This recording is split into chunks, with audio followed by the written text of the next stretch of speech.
One of the most important of the Dutch female painters is Judith Leyster. And she's quite different than the ones we've seen before because instead, she does paint some still lifes, but predominantly she paints people. She's a Dutch Baroque genre painter. So the first thing I should probably do is define genre painting. Genre, just as a word, just means type or kind.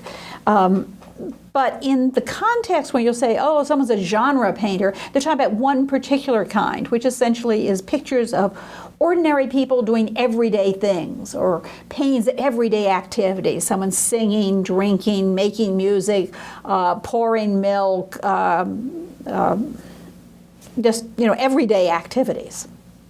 Now, that's one of the interesting things about Leyster, because most of the Dutch women artists that we've seen, and most of them, were still life painters. And you could be a still life painter without having to study human anatomy, and you could set up your still lifes in your home.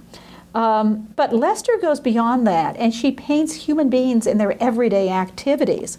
One of her favorite themes is music, and you'll see this over and over. Here we have the young boy who's playing the flute with the violin, and it looks like a recorder hanging on the wall. And I should talk, about the composition a little bit too. Once again, you've got that kind of diagonal, and then the repetition of some of these curving forms, but also some angular forms which draw your eye, as you can see, back to the instruments. And there's a kind of parallelism between the curve of the boy's head and the curve of the violin. We mentioned this near the beginning of the class. This is a painting which is sometimes called a married company. It's a man and a woman having something to drink, and looks like they're perhaps making music. It's in the Louvre, the Musée du Louvre in Paris, and dates from 1630. Now, the interesting thing about this painting was that it was once thought to be by Frans Hals, who was a very important painter from Haarlem, and obviously a male painter from Haarlem. And it was displayed during the 19th century as this great painting by Frans Hals. And then they cleaned the painting. And when they cleaned the painting, they found Judith Leyster's monogram, which she signs her paintings with a J and a star, because Leyster means something like lodestar or the pole star. So she uses that as a kind of signature, as a monogram. And when they found out that it was by a woman artist, they immediately put it in storage and didn't show it until, of course, finally, women artists now are respectable again, willing to show them in museums.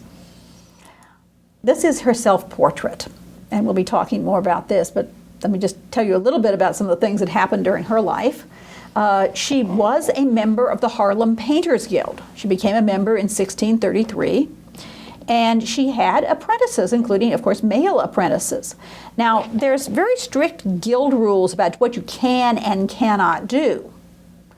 And Frans Hals lured one of her apprentices away. Now, apprentices have to pay a fee to their master, and they sign a contract, and it's legally binding. So Leyster took Hals to court, and she sued him, and she won her damages. I should say one other thing about Judith Leyster and Frans Hals. They're both artists that are working in Haarlem, and they both paint with loose brushwork, although Leyster sometimes seems to be able to vary her brushstroke with the spirit of the times, what is desired by the clients. And it used to be said that Frans Hals was her teacher. But I notice they're not saying that anymore. And I think that probably there is no documentation about that. They certainly knew each other, as you can see. Not necessarily a master-pupil relationship. It may have been two colleagues who sometimes got along and sometimes didn't, evidently. In 1636, Leyster married a painter, Miense Molenaer, and they had 3 children. Now, in this case, it seems that Leyster's artistic productivity declines with marriage and with domestic duties, which would make perfect sense. She did continue to paint, but just not as she wasn't as prolific because she had other things that she had to do. They moved to Amsterdam, and then they moved to Heemstede, which is where she died. You can see her in this. This is a detail of her self-portrait where she's painting a musician who's a fiddler. And of course, she is known for her genre painting. In 1636, she married the painter Jan Molenaer. They had 3 children. And here is one of the problems for women artists. After she was married, she had domestic duties, and her artistic productivity declines. She continued to paint, but just at a much reduced rate. The couple moved to Amsterdam. They moved to Heemstede, and that is where they lived there, and Leyster eventually died there. Just to give you an idea of her husband's work, this is a really interesting painting that's in the Virginia Museum of Art in Richmond. It's a very large painting, and as you can see, it has 2 names. They call it a married company, with a man figures making music. They have several figures, and women and men together. And it's also been suggested that it might be an allegory of marriage, that the harmony of the music is supposed to refer to the harmony in marriage, and you can see the dogs there, and the dogs, of course, refer to fidelity, and so he's a painter of genre scenes as well. This is Judith Leyster's self-portrait. We've been looking at it, but now I'd like to talk about it a little bit more. It's in the National Gallery of Art in Washington, D.C., and you see her sitting there, and when an artist is showing their self-portrait, they're trying also to show how they want to be seen. And she's shown as a very successful woman artist who is poised and self-confident. And it looks like she's been painting, and we've just walked into the room, maybe interrupted her, and she turns around and she smiles at us as though she's going to greet us. So this momentary pose that she's just stopped working for a moment. Couple of things about that pose. Leyster is very well known for painting smiling figures, which is a very difficult thing to do. So she often shows merry figures, merry companies, people smiling, people enjoying themselves. The other thing that's interesting to me is when I was in school, we talked about paintings by Rembrandt, which were group portraits in which, for example, the syndics of the Drapers Guild, and it would be the momentary pose as though you had been interrupted. Well, those paintings are a lot later. So obviously, this motif of the artist who is at work or the person who has been interrupted and looks out at the viewer and draws you into the painting is something that was there before Rembrandt, something that Leyster was using herself. Here we see a detail of what she is painting. She's painting a genre painting, and she's painting a fiddler, a musician. Of course, she's known for her genre painting. And then I have some nice details of this. She's wearing very elegant, beautiful garments. They're not royal garments or aristocratic garments, but they're very much upper middle class garments. And she has this ruff, for example, that's very starched and then has lace at the edge. She has the little Dutch cap that's really transparent, and her cuffs, as you can see, are transparent. So it'll be very, very, very fine linen. The other image that I really like is the palette and how very, very free her brushstrokes are. You can see the lace and the tip of her nose and other places, just little highlights shining out. And then when you look at her palette, it is just so free and thick paint, brushstrokes where you can really see the stroke of the brush. I said I could take little details out of this and probably try to convince you that it was some kind of abstract expressionist painting or something from the 1950s. Of course, we can see that it isn't. It's got her paint strokes and the painting rag and her fingers and things of that nature. So there is Leyster. One of the pictures that I had you read about, the article by Hofrichter, is about this painting, Judith Leyster's The Proposition. And essentially, it's a very, very different kind of genre painting. There's a lot of paintings in Dutch art, as we'll see, that have the sexual proposition in one way or another. But in this case, it's from the woman's point of view, which is very, very unusual. What we see is a room with the tenebrism we've talked about with the Artemisia Gentileschi, where you have just this little oil lamp burning, and the woman is a seamstress. She's sewing away late at night with only this light to illumine what she's doing. Presumably she's quite poor. She's dressed very modestly, very plainly. Her garment comes right up to her neck. There's no decoration. And the man who's standing next to her is touching her arm and holding out his hand in which there is a gold coin. Or there are gold coins, several coins. Well, maybe they're not gold. The man is touching her arm and he's holding out his hand on which there are coins. So what he's trying to do is, that's too much money for the sewing. What he's doing is offering her money for a sexual favor. And one of the things that's so touching about this is the vulnerability of the woman. She's all alone. She's all alone in the dark. There is no male protector. You can see that she's a virtuous young lady. She's wearing the very modest, plain dress. And what she's trying to do is simply ignore his advances. Now, I don't know what your mother told you, but my mother used to tell me, somewhere anyway, I got the idea that, if somebody said something was a little risque to you, you just don't understand it. Well, half the time I didn't, but, you just didn't understand it. And they'd go away and they'd stop doing that to you and they'd realize that you were a good girl. And so this is exactly what's happening here. She has no weapons. She doesn't have a brother or a husband to come in and chase the predator away. She's just hoping that he will give up because she's a virtuous woman. She's a virtuous woman. One of the interesting things about this too was there was a big problem with prostitution, or maybe some people, there was a big problem with prostitution. A lot of girls would come in from the countryside. And they'd be very naive. They'd come to the city, they'd think they were going to get a job as a servant or as a seamstress, and they'd find out either they couldn't make a living that way or they couldn't get a job, or as a servant they were sometimes expected to put out sexually. And some of them many of them ended up as prostitutes.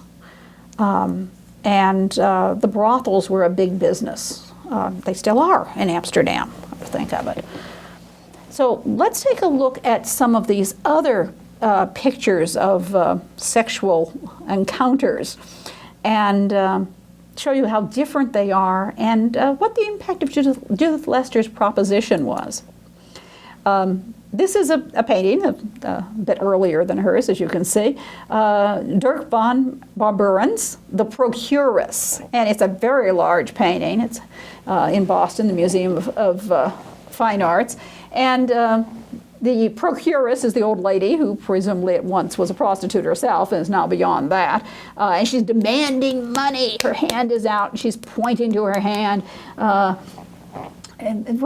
the services of the young woman who is smiling at her customer. And the customer, the man, is holding up a coin.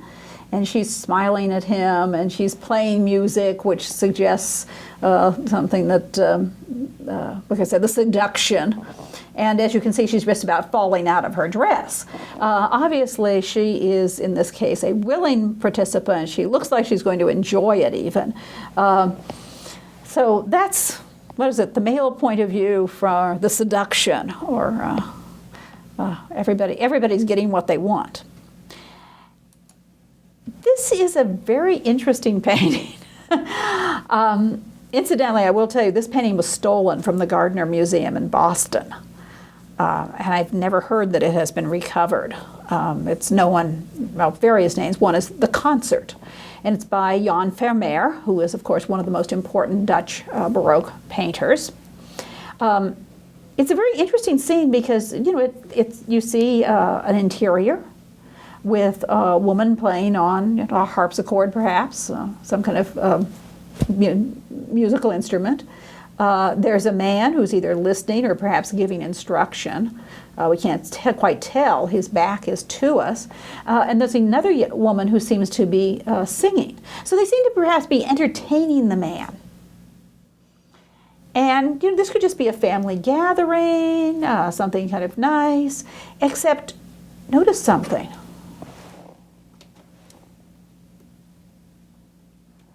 On the wall behind the singing woman is Van Buren's Procuress.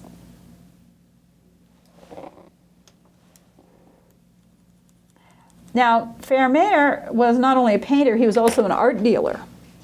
And when he painted his paintings, he often would put up some of the paintings that he had as stock, evidently, on the walls of the rooms that he was painting. And so we wonder, is this supposed to give us a sign that maybe this isn't such a harmless, friendly family get-together? Perhaps this is a brothel. Not as sleazy as Van Buren's, but there is certainly that suggestion that there is some kind of sexual possibilities here. And one of the things that did happen after Leister's painting of the proposition was that you started to see these somewhat ambiguous pictures, and sometimes not ambiguous, as we'll see, but these, what we can call a quiet brothel scene, presumably higher class brothels, where they would they wouldn't just come in and have sex, they would make the customer comfortable, they would have conversation and music. And as I say, sometimes we just cannot tell.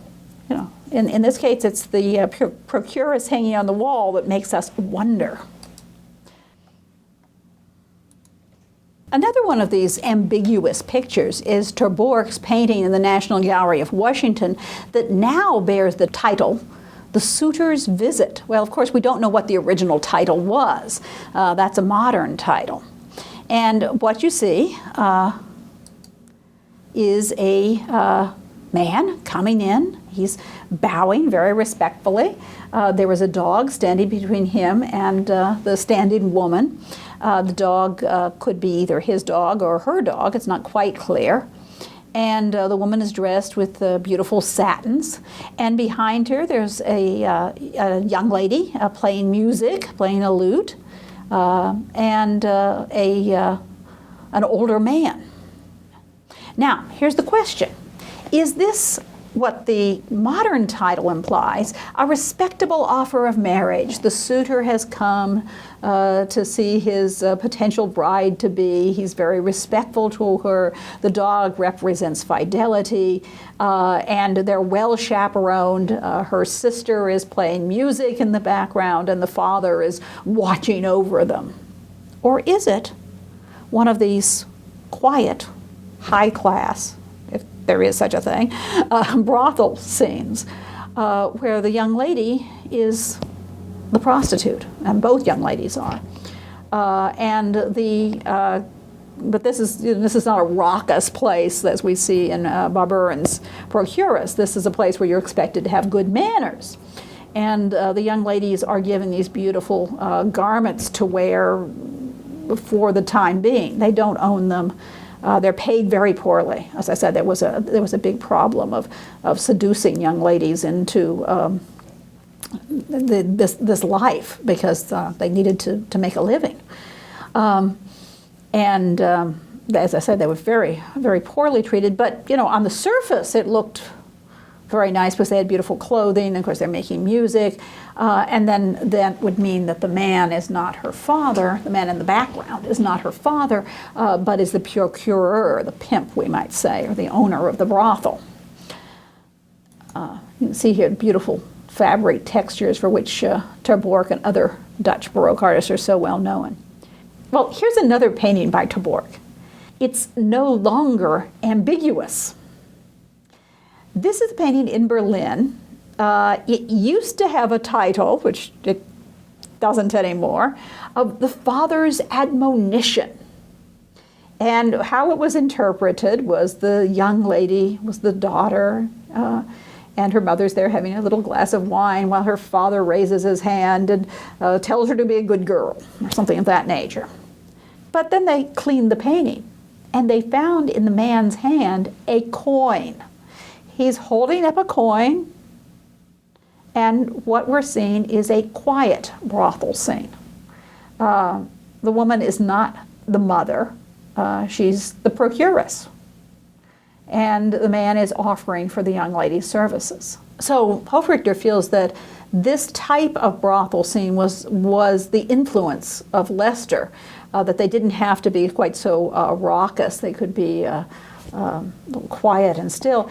I have to admit, it seems to me that what happens is they missed the point, because in these scenes they may be quiet, they may look more genteel, they may look like a higher class establishment, but they missed her point. Her point was that the woman was unwilling. And this woman may be unwilling. She's got her back turned to us, we can't see. But she's stuck. So the male scenes continued to show a somewhat a willing woman. And all I can say is they missed the point. I'm back and just showing you some other paintings by Leyster here. The people making music, the flute player, the lute player. Very free compositions. The jolly topper, that means somebody who's been drinking a bit, and they're quite happy. Sometimes they call them merry companies. Here they've been drinking and making music and smiling and laughing and happy. Occasionally, however, there's a more serious side to the genre painting. This is a painting by Judith Leyster, and incidentally, her paintings go under a variety of names. I saw that one that was called A Merry Company, being called a serenade, and all sorts of different things. This one is sometimes called The Last Drop. And it's one of those paintings they cleaned. It used to look like it's in Philadelphia.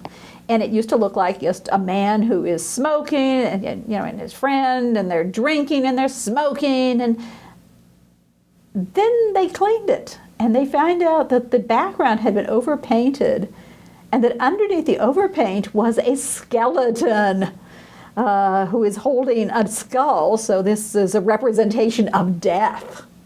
And there is a moral message to this one. They're talking about the brevity of life, and I suppose it could even serve as a kind of poster. If you keep drinking and you keep smoking, it's going to kill you, quite literally.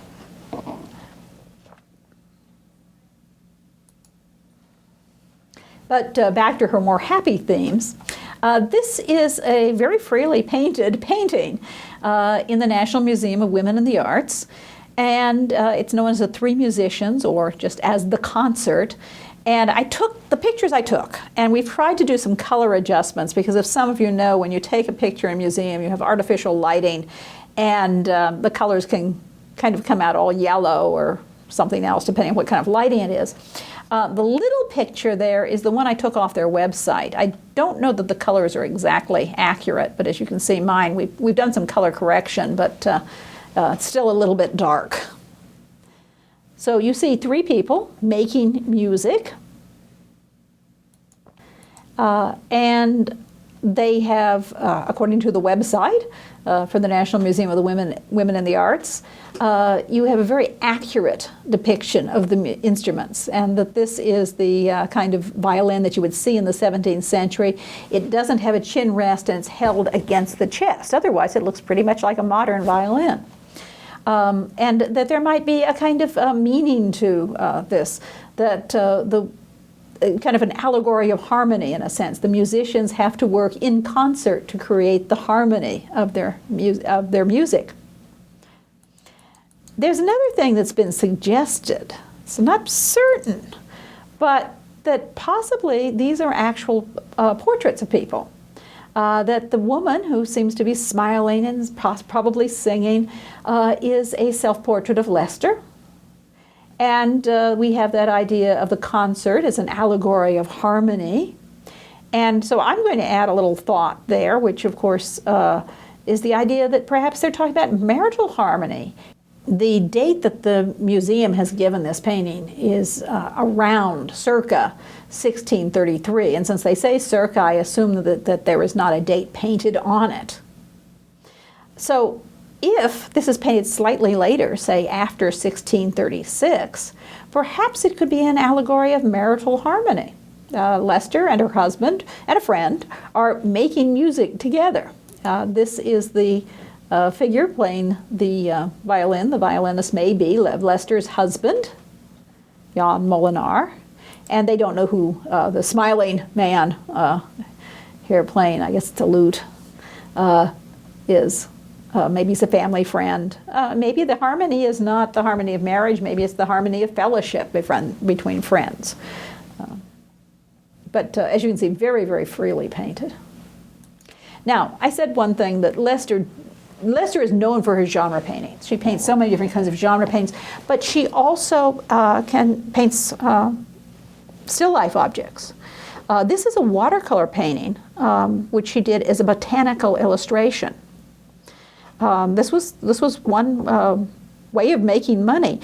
Okay, I should explain to you about the tulip craze. In the 1630s, tulips were being imported from Turkey, from Persia, and these were these exotic flowers that became so popular in the Netherlands. And people would pay a fortune for rare bulbs. So they were investing in tulip bulbs just the same way that people invested in the dot-coms or the inflated mortgages, all of these things where we've seen the markets crashing in our own time. This is what happened. The tulip market crashed and people lost their fortunes. But tulips were very, very popular. The tulipomania continues in a sense. They're not investing fortunes in them, but tulips are still much beloved in Holland and other places as well. Well, one of the things that they had were what they called the tulip books, and these essentially were sales catalogs, and they needed to have accurate botanical illustrations to show what the flower would look like for their sales catalogs. And so Judith Leyster, among others, was hired to paint these, and this is essentially what it is. And then I was trying to find a still life, and I did find this picture on the web of a still life that is supposed to be by Judith Leyster. Now, one of the things I find interesting is a lot of times we talk about women artists, and very frequently people compare them to male artists. It used to be they were always compared in a negative manner. Oh yes, they're just weaker followers of so-and-so. And the assumption that women were always followers was there, and the fact that they were always weak, not the fact, the assumption that they were weaker was just there. So it really helps if we go and look at some of the paintings, I think. So what I'm going to do is show you some of the men in her life. And you'll see that there's certainly some similarities and differences. These are other painters who were working at the same time, Frans Hals. And here we see Frans Hal, Portrait of a Woman, and a Judith Leyster, Portrait of a Woman. I don't think there's any quality difference in those. Certainly very similar pose. I found a date for the Leyster, but I did not find a date for the Hals. And this was kind of fun. She and her husband both portrayed children, I want to say tormenting little kitty cats. The cat looks a bit afraid in both cases. In Leyster's picture, we'll see a couple of them because she does one that's a little closer to her husband's too, but in Leyster's picture you have that diagonal, the hair is flying around, everything's very freely painted. Poor little cat looks like it's curled up and is just terrified. The kids are having a good time. And then her husband's painting, Molenaer's painting, it's compositionally much quieter. You've still got the grinning kids smiling, and one of them is pointing to the cat whom he's holding, and the cat obviously doesn't want to be held. There is another Leyster, which is a lot closer to that, as you can see. Here's the boy with the big hat, and the same general composition, changed a little bit. This idea of the children with a cat may refer to a Dutch proverb. He who plays with cats gets scratched, which means something like, if you're looking for trouble, you're going to find it. So maybe the cats will have their revenge. And then I just thought this was a very beautiful little picture of a child, once again, very, very freely painted.